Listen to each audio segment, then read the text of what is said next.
Hello and welcome to the setup and customization video for SecureDrive BT. In this video, we'll be covering how to change your password. Let's get started.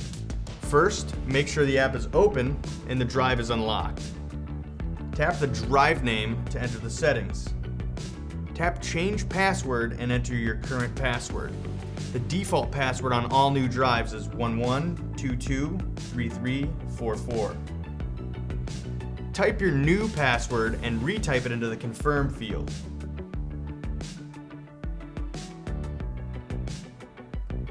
Tap Change Password and your password is now changed. Thank you for watching this video tutorial. If you still have questions, give us a call toll-free at 1-800-875-3230 or visit our website at www.securedrive.com.